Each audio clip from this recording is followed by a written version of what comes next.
নিরাপত্তা আতঙ্কে রাজধানীর বেশিরভাগ এটিএম বুথ বন্ধ। হাতে গোনা কিছু বুথ খোলা থাকলেও নেই টাকা। এতে চরম ভোগান্তিতে পড়েছেন গ্রাহক। দ্রুত সমাধানের দাবি তাদের। রাজধানীর বেশিরভাগ এটিএম মেশিনে টাকা নেই। নিরাপত্তা আতঙ্কে হাতে গোনা কয়েকটি বুথ খোলা থাকলেও বেশিরভাগ এটিএম এবং সিআরএম বুথ বন্ধ রয়েছে। ফলে বেশিরভাগ এটিএম বুথ কার্যত অচল রয়েছে। এতে করে ভোগান্তিতে পড়েছেন সাধারণ গ্রাহকরা। শনিবার রাজধানীর বিভিন্ন এলাকায় সরজমিনে ঘুরে দেখা যায় বেশিরভাগ এটিএম বুথ বন্ধ। কয়েকটি স্থানে এটিএম বুথ খোলা থাকলেও সেগুলোর শাটার অর্ধেক নামানো। আবার কোনোটির এটিএম বুথের শাটার পুরোপুরি বন্ধ। মোহাম্মদপুরে একটা বুথেও আমি টাকা পাইনি, মানে সব অফ। যারা আমরা কার্ডে অভ্যস্ত তাদের অনেক প্রবলেম হচ্ছে। ইসলামবাগ থেকে প্রথমে চকবাজার যাই, সেখানে বন্ধ।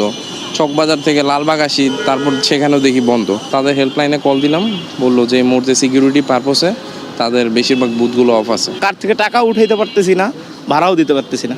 তো এইরকম যদি চলতে থাকে আরো 2-4 দিন, তাহলে আমাদের অবস্থা আরো খারাপ হবে। বন্ধ থাকা বেশিরভাগ ব্যাংকের ভূতের নিরাপত্তা কর্মীদেরও পাওয়া যায়নি। যাদের পাওয়া গেছে তারা জানান, নিরাপত্তার অভাবে ভূতগুলোতে টাকা সরবরাহ করা সম্ভব হয়নি। কালকের থেকে টাকা ক্যাশ ছিল না, ক্যাশ নেই কালকের থেকে।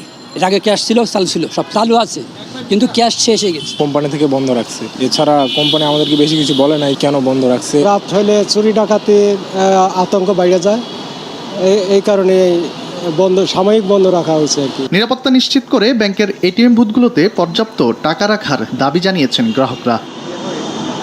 তানভীর হাসান মেঘ, সময় সংবাদ, ঢাকা।